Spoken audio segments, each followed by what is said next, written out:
Thank you, J.D. Thank you very much to our great Vice President. It was a good decision I made. This morning on these hallowed grounds where generations of American heroes rest in eternal glory, we gather to fulfill the sacred duty of every free man and woman. On Veterans Day, we honor those who have worn the uniform, who have borne the battle, who have stood to watch and whose ranks have formed the mighty wall of flesh and blood, bravery and devotion that has defended our freedom for 250 years. Today, to every veteran, we love our veterans, we say the words too often left unsaid. Thank you for your service. Thank you very much.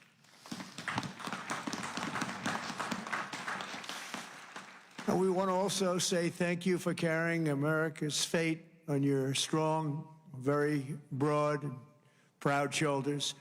Each of you has earned the respect and the gratitude of our entire nation. We love you, we salute you, and we will never forget what you have done to keep America safe, sovereign, and free. Thank you very much.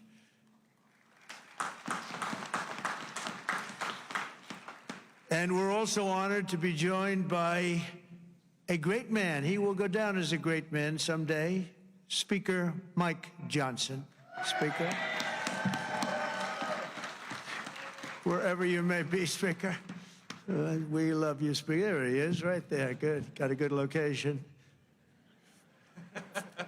He always gets a good location. And congratulations to you and to John and to everybody on a very big victory. We're opening up our country. Should have never been closed. Should have never been closed. I want to thank Secretary Doug Collins, who's outstanding, just done a fantastic job for the veterans. We have a 92% approval rating. We took that up from 38% from a certain previous administration that we won't mention. Also, Secretary of War, we like the sound of that better than the other. Secretary Pete Hegseth. Pete, thank you very much. Thank you, Pete. Great job. Our great Attorney General, Pam Bondi. Pam, thank you very much. Thank you. Secretary Doug Burgum. Doug, thank you. Thank you very much for being here, Doug. The #1 energy person anywhere in the world, acknowledged. I was amazed that he took the job and he did it without hesitation. What he gave up, what Doug gave up, what all of them gave up, nobody would ever know, but Secretary Chris Wright, #1 anywhere in the world, acknowledged. And drill, baby, drill, Chris, right? Drill, baby, drill. The energy prices are way down, and they're going further. Secretary Linda McMahon, education, moving education back to the states, Linda, right? Getting it back to the states where it belongs. Secretary Laurie Chavez DeReamer, thank you, Laurie, very much. Director Russ Vogt.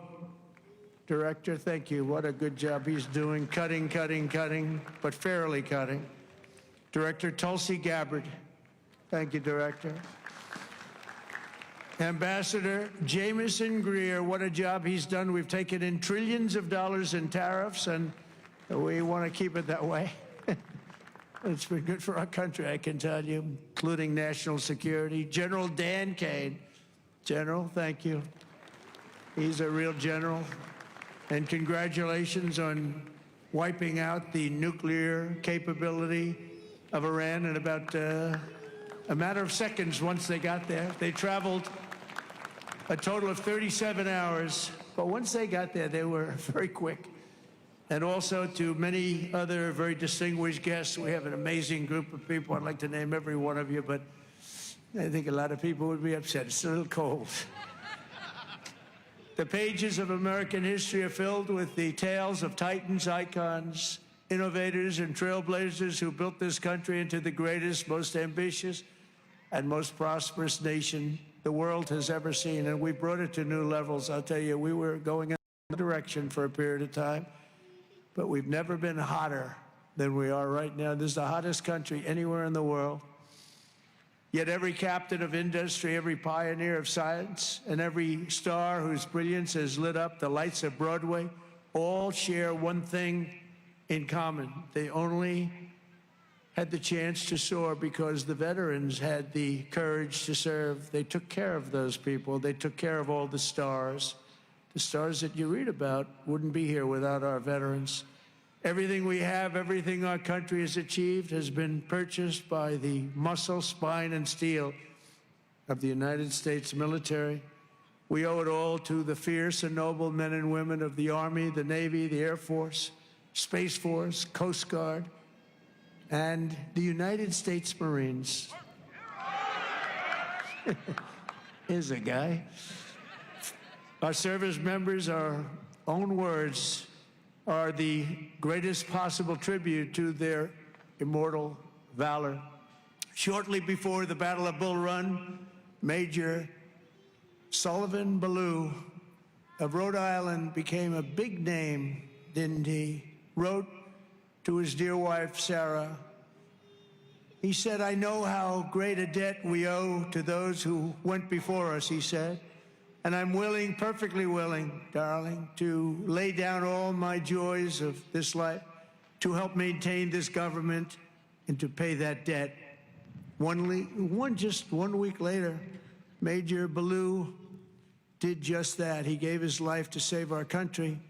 On the night before he jumped into the dark skies over Normandy on D-Day, Colonel Bull Wolverton knelt with his men in prayer. "Dear God," he said, "we ask only this, that if we die, we must die, and we as men would die without complaining, without pleading, and safe in the feeling that we have done our best for what we believed was right.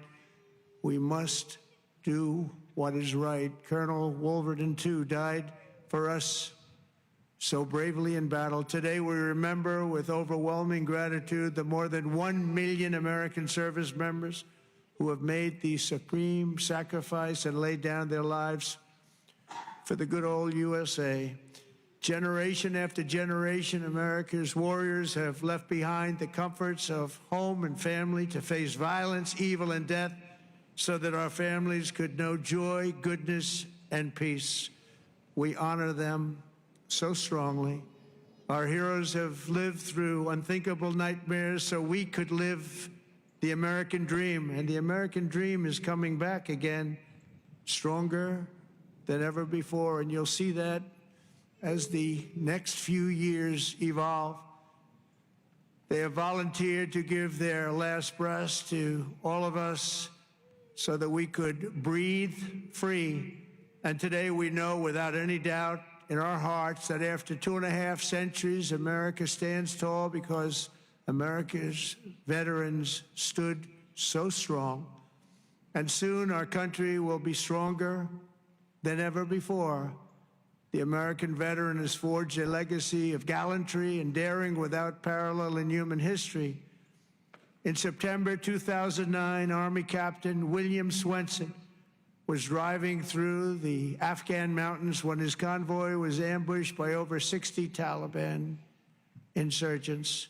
He and his comrades were pinned down for hours without artillery or air support.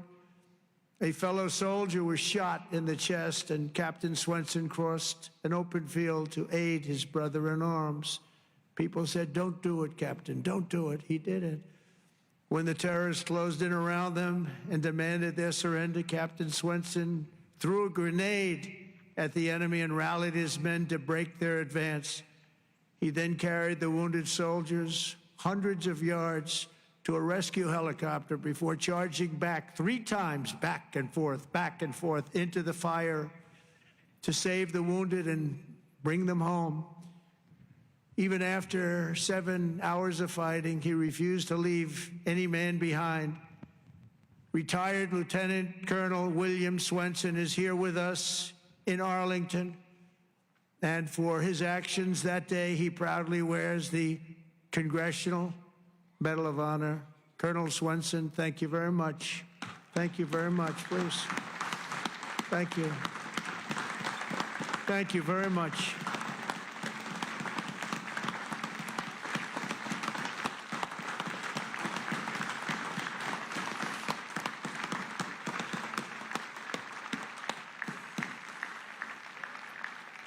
the ultimate honor. Thank you.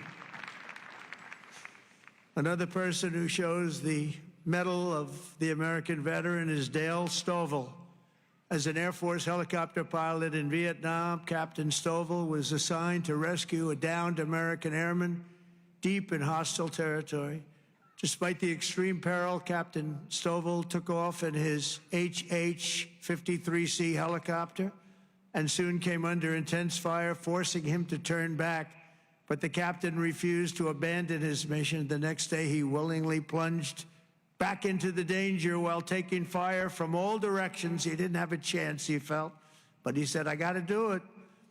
He rescued the downed American pilot who had been stranded on the ground for 23 days and brought him back home alive, completing the deepest rescue behind enemy lines in the entire Vietnam War. For this and 11 other harrowing rescues, he was a brave guy. Dale received the famous Air Force Cross and the Distinguished Flying Cross and 2 Silver Stars, making him the 4th most combat-decorated Air Force Academy grad of all time. He retired as a brigadier general after 31 years of service. General Stovall, you are a legend. Please, thank you. General Stovall. Thank you very much. Thank you. You look good, General. You look, I wish I looked that good. You look good. Thank you very much, General. America's warriors never quit, never surrender. They fight, fight, fight, and they win, win, win. That's what we do. We win battles. As you know, today is not only Veterans Day, but it's my proclamation that we are now going to be saying and calling Victory Day for World War I. Victory Day. You know, I was recently at an event and I saw France was celebrating Victory Day, but we didn't. And I saw France was celebrating another Victory Day for World War II. And other countries were celebrating. They were all celebrating. We're the one that won the wars. And I said, from now on, we're going to say Victory Day for World War I and World War II. And we could do for plenty of other wars, but we'll start with those 2. Maybe someday somebody else will add a couple of more because we won a lot of good ones. But when I see other countries celebrating Victory Day, I watched it. I watched UK, I watched Russia. They were celebrating Victory Day, World War II. And I said, we got to have a Victory Day. Nobody even talked about it in our country. But from now on, we're going to be celebrating Victory Day for World War I, for World War II, and frankly, for everything else. Under the Trump administration, we're restoring the pride and the winning spirit of the United States military. That's why we have officially renamed the Department of Defense back to the original name, Department of War. And remember, we won World War I, we won World War II, we won everything in between, we won everything that came before. And then we brilliantly decided to change the name of this great thing that we all created together. And we became politically correct. We don't like being politically correct. So we're not going to be politically correct anymore. From now on, when we fight a war, we only fight for one reason, to win. We fight to win.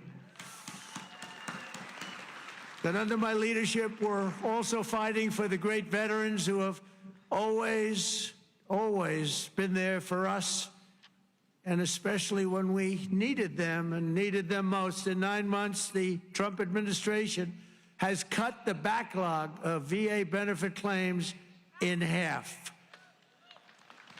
That's a big achievement, and Doug is going to get it down to 0.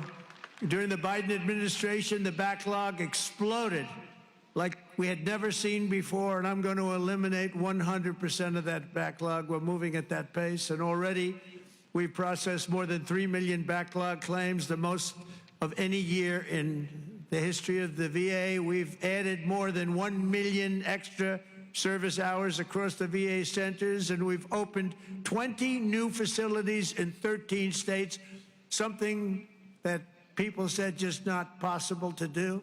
We also have brought back VA choice and VA accountability, taken away by the Biden administration, so that when you have to wait online, you go out and you get yourself a doctor. We pay for the doctor if you have to wait. And the other thing is we fired thousands of people who didn't take care of our great veterans.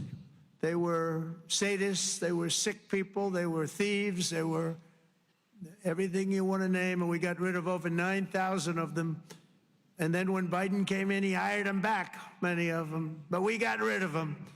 And I think we got rid of them permanently. We replaced them with people who love our veterans, not people who are sick people.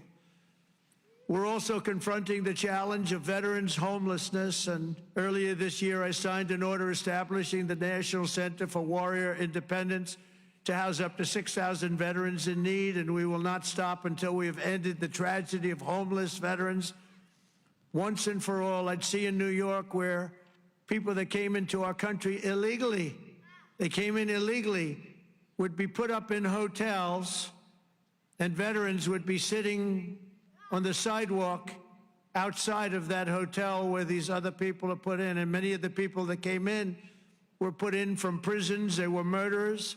They were drug dealers. They were people that we didn't want in our country. They were staying in hotels, luxury hotels, and our veterans were sitting on the sidewalks watching them go in. I said, that's never going to happen under this administration. I also signed the VA Home Loan Program Reform Act, because no veteran should be kicked out of their home for what they call a late payment. It's not happening. And I'm pleased to report that since January, the veterans' unemployment rate has fallen by more than 26%. That's amazing. Work hard on that. And I also want to give a very special thanks to all of the veteran service organizations that work so hard. They're all represented here today. But they work so hard on behalf of our great veterans, and one of the heroes who reminds us of why we fight for those who served in uniform is Army Major and West Point grad Jonathan Turnbull. In 2019, Jonathan was conducting an operation in Syria when a suicide bomber approached and detonated his vest, leaving Jonathan gravely wounded, so badly wounded, they thought he had no chance. The injuries were so severe, the doctors gave him, everybody, they just looked, they all cried. They knew him, they loved him, and they were just crying. They said, no chance. He was resuscitated 3 separate times, and he underwent 22 surgeries, but he refused to give up. He wanted to live. He loved this country. He loved his family. He wanted to live. He was going through hell.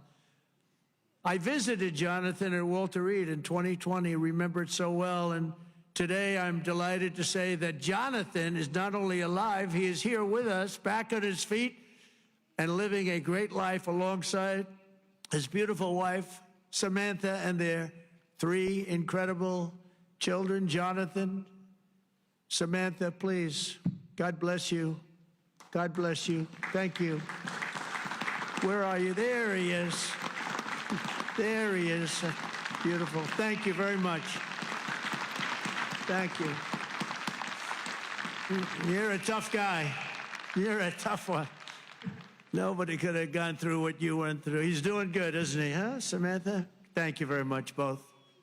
And in conclusion, from the very beginning of our country, our great American flag has always been shielded and protected by a special cast of citizens who has stepped forward to safeguard liberty's cause.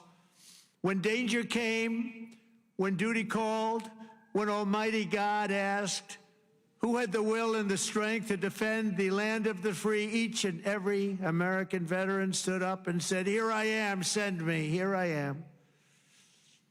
They've come from every corner of this nation, from the cornfields of Iowa to the hills and valleys of California, from the steel towns of Pennsylvania to the vast plains of Texas, from the banks of the mighty Mississippi to the 5 boroughs of New York City.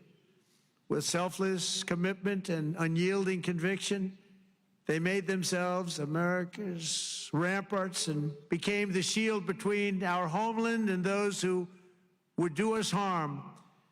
With everything they had, they did one thing above all else. They put America first. On the decks of destroyers, beneath the thunder of cannon fire, in the cockpits of our beautiful B-2 bombers. Aren't they beautiful now? We respect them so much. What a job they did. That in an instant completely obliterated Iran's nuclear capability, of which we have just ordered, I have to say, many more of the updated versions of that incredible piece of art. They defended the American Republic, dispensed American justice, crushed the enemies of freedom, and vanquished the forces of wickedness and evil. That's what we've been doing. Because of what every veteran has done today, the flame of liberty shines bright. The people of our nation sleep safe. The American dream surges forward, and our magnificent destiny stands more splendid and glorious than ever before. So I want to say thank you once again to every American veteran. You are very, very special people, and always in our heart. And thank you very much, and God bless you, and God bless the United States of America. Thank you very much. Thank you, everybody. Thank you very much.